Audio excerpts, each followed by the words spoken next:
Mesdames, Messieurs, Françaises, Français, aujourd'hui je ne vais pas vous parler des inégalités hommes-femmes ou du réchauffement climatique, car d'autres en parlent bien mieux que je ne pourrais le faire, mais d'un sujet qu'on évite, qu'on contourne, qu'on laisse de côté et qui pourtant me tient tant à cœur.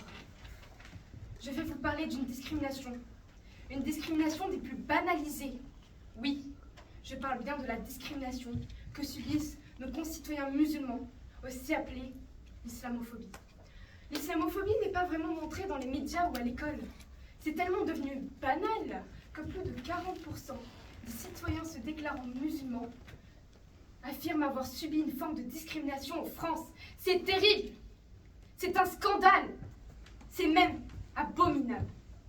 Ils sont comme nous après tout, humains. Seule la religion change. Une croyance peut tout changer.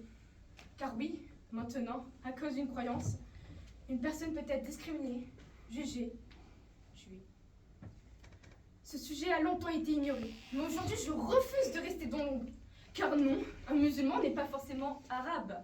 Il peut être blanc, noir, chinois, roux, blond, brun ou bien même albinos. Parce qu'il n'y a pas de différence pour l'islam. Oui, nos frères et nos sœurs musulmans sont jugés sur leur tenue considérée comme anormale, comme le voile par exemple. Ce n'est pas parce qu'une femme porte le voile qu'elle est forcément terroriste ou bien extrémiste. Tant qu'elle respecte la laïcité qui nous est chère, il n'y a rien à redire. Car non, les blagues à ce sujet comme sales, voleurs, terroristes ne font pas rire. Et dire qu'ils doivent retourner dans leur pays encore moins. Oh, réveillons-nous! Il est temps de changer notre mentalité et de tolérer enfin. Nous sommes là depuis des siècles et ce n'est pas aujourd'hui que nous allons disparaître. Chacun a le droit d'être libre, de croire ou de ne pas croire, musulmans, chrétiens, juifs, bouddhistes ou bien même athées. Nous sommes tous semblables. Nous avons le droit d'exister. Je m'exprime pour exister. Alors acceptons-le et accueillons-les. Que ce soit dans le domaine politique, dans celui de la santé ou de l'éducation. Nos concitoyens ne devraient plus changer leur nom pour avoir une offre d'emploi ou bien un logement.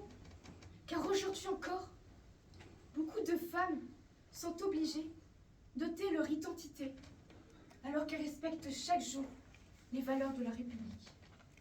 Alors, en ce mois de Ramadan, où ils doivent jeûner avec des commentaires sur leur attitude, cela ne regarde que la personne elle-même et son rapport intime à sa propre spiritualité.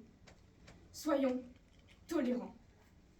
Pour finir, mesdames et messieurs, je souhaite la paix et comme certains disent, assalamu alaikum.